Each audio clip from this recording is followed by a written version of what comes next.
Hello everyone, welcome back to my channel. If you are new here, my name is Layla, and today we're going to be taking a look at a subscriber's current financial situation. Over the last couple of weeks, you have seen me film videos on Reddit reactions or reading posts from Reddit and sharing my best advice or what I would do in that situation. Today it will be a little bit different because this is a subscriber's financial situation, her debt situation, and I want to share what I think her best course of action would be.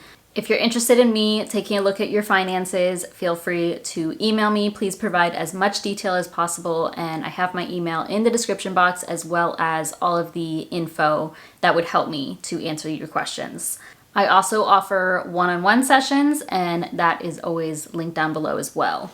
I am going to read y'all her email. This is going to be anonymous, so I am not going to say her name, but I will be sharing all the details that she provided me. So she said, a bit about me. I'm 30 years old and I live in a high-cost city in the USA. I have a full-time job, which I love, and I rent. I don't have any children and I started aggressively budgeting 2 months ago, though I have always kept track of my spending via an Excel sheet.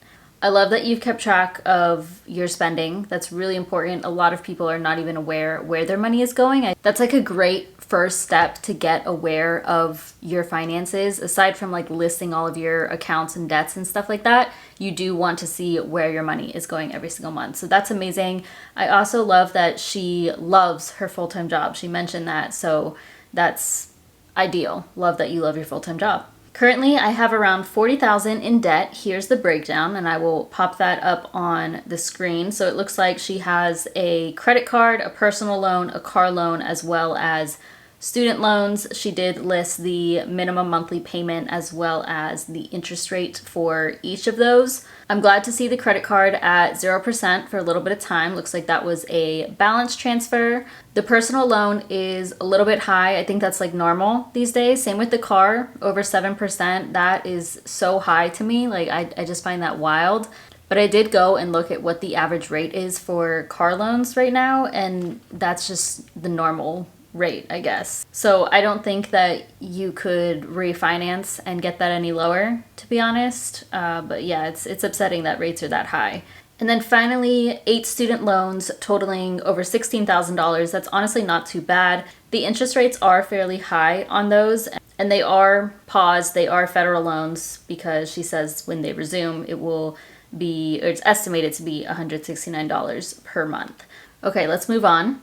Income, $3,234.31. I love the specifics here. I love round numbers. Like when I'm, making transfers and stuff, as y'all have seen in Transfer Tuesdays, I do like my numbers to be rounded, especially when I was saving for my debt.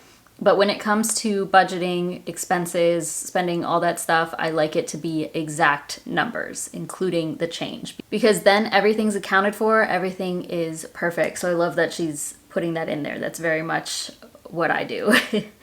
Monthly expenses, $2,232.83. This includes loans/credit card payments. Basically rent and utilities, household materials, basic necessities such as food, insurance, gas, and dog food, nothing else. My plan to be debt-free is the following. I'm planning on saving as much as I can from June to December, and I hope to have at least $10,000 saved by the time January 2024 is here. After that, I want to tackle the credit card first, since the interest of 28.99% will kick in by the start of March 2024. I plan to hopefully, if everything goes well, pay it off by May at the latest. I was planning on March, but I have pushed it. I know it will incur a couple of bucks by the time it's paid off in interest, but I'm risking it for now. Then whatever I was putting on the card, I will focus on my car loan. Now the thing is, as you can see, I have $16,000 in student loans. I was stupid for not saving while it was 0%. I have no excuse, and now I'll face the firing squad. As y'all know, I don't really like when people beat themselves up about their financial situation, especially when it comes to things like this where it's not anything like, oh, you were really unwise with that decision. Yeah, you could have saved, but you're not stupid by any means. My provider, Nelnet, estimates around $169.21 per month. But I have made the math and this won't even cover interest, so I see the balance increasing every month if I stick to paying the estimated monthly payment. I'm not sure if come January I should aggressively focus on my student loan instead of my credit card/car loan. What do you suggest? I can keep paying $250 for my card even if I get monthly interest for a while, or risk another balance transfer to push it a bit more with the 0% fee. What I'm afraid of is having that $16,000 increasing by the day if I'm not handling this correctly. At the same time, I don't want to drag my car loan for another year if I focus only on my student loan. At this time, I've been doing the math 1,000 times and I'm not sure what I should prioritize: student loan versus car loan versus credit card. I thought I had a plan, but now I don't see myself being debt-free in a year and a half as I initially thought. I don't think the snowball or avalanche system applies very well to my circumstances, though maybe I'm wrong. I just don't want to have to take any additional loans or consolidations to make this work. At the moment, I'm budgeting for the bare minimum, no extra spending at all, and everything else goes to savings. What would you suggest or do in this case? Sorry for the rambles. Any help is appreciated. After I read this email, I did ask her if she has anything in savings, and she said that she has 3 savings accounts. Altogether, it's about $2,900 is what I calculated. So that's just an additional thing. She also mentioned that she has a 401k through her job and they match a percentage. Additionally, I have a Roth and investing via Acorns. Of course, that's great. Continue to contribute to your 401k with the match. I'll say that right off the bat. And for the purposes of me providing the best options for her, I don't need to know like her net worth or how much she has in those portfolios. So first of all, thank you so much for submitting your financial situation. I really appreciate it. And I was so excited to break this down and come up with the best plan for you. I did write everything down, and then I started plugging numbers into my debt snowball/avalanche tracker. Link down below. It's on my Etsy shop. You can purchase it. I did a couple of different scenarios and found what the best outcome would be for you. Okay, first of all, income. I'm gonna pop that up, her income. And then her expenses. If we take the difference between the two, she is left with $1,001.48 per month. So of course we'll just say $1,000. As I said, she has about $2,900 in savings. I think that's okay. I think you would be fine to leave it at that. Maybe you could pop an additional 100, get it to 3,000 if you wanted to. If you're concerned at all about your emergency fund, I think maybe $5,000 max for now to cover at least 2 months of living expenses. But if I were in this situation, I would leave it where it's at. So $2,900 or $3,000 and focus on your debt. It sounds like you're in a situation where you are okay. It sounds like you have a stable job and a job that you enjoy and are okay with working at. So I think you are okay. She also doesn't have children or own a home. So to me, your emergency fund can be lower. Her situation is a little bit different, so this is not going to be a perfect snowball or a perfect debt avalanche. I would say to start with your personal loan first. And if you have $1,000 extra per month that you can throw at your personal loan, you will have that paid off by October. And that actually works out really well because this is actually your smallest balance as well as your highest interest rate. So it's kind of knocking off the snowball and avalanche in one. This also frees up over $161 in minimum payments, which you can roll on to the next goal. Of course, during this time that you're paying your personal loan, you still need to be making payments on your other 3 debts. I noticed that for your credit card, you said you're paying $250 per month on that. I think you should stop that for now, so just do the minimum. Pay the $67 per month on your credit card or whatever it adjusts to as you pay things down. Pay the $430 for your car per month. And then once student loans come around, just pay the minimum on that. That won't be until September or October anyway, so that's actually really helpful for the next couple of months, and you can potentially pay off that personal loan even faster. So aside from the personal loan, minimum payments.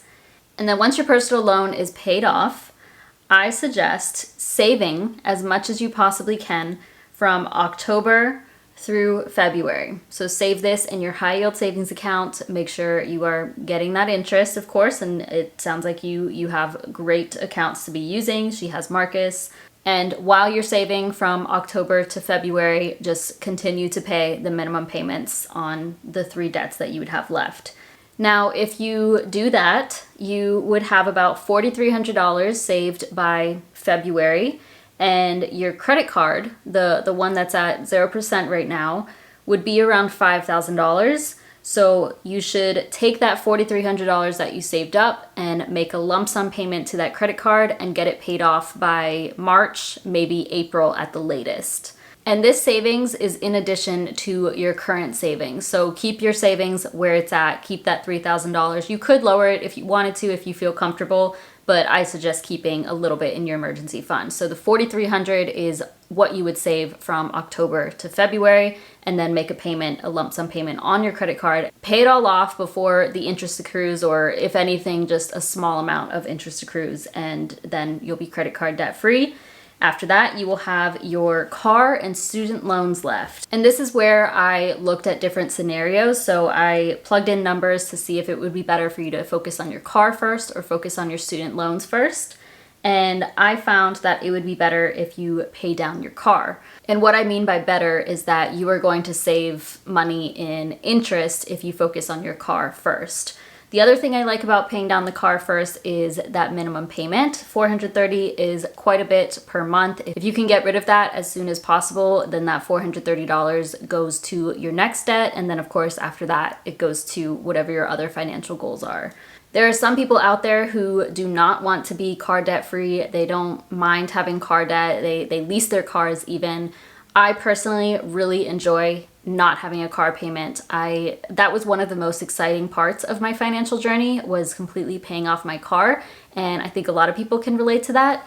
The other thing is your interest rate is very high on your car, as well as that monthly payment. So I think it's worth it to knock that one out next. Now, assuming you're still able to do the $1,000 to your debts per month, $1,000 extra, then you can be done paying your car by October 2024. So this includes the $1,000, the minimum payment, as well as the minimum payment that you were paying on your credit card and your personal loan. So keep in mind, anytime you pay off a debt, you roll that minimum payment into the next one. So you should be paying quite a bit each month by this point, and knock that out by October.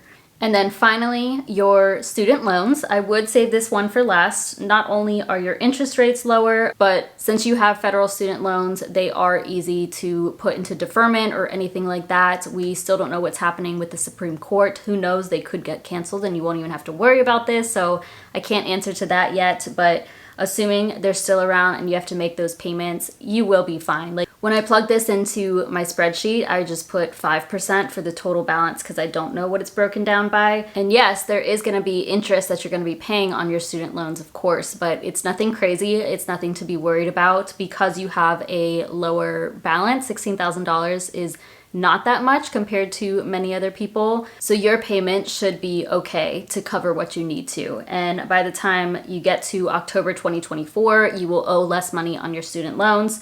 You can then roll over all of your payments into your student loans. So over $1,000 extra going to your student loans, and pay those off by June 2025, potentially earlier.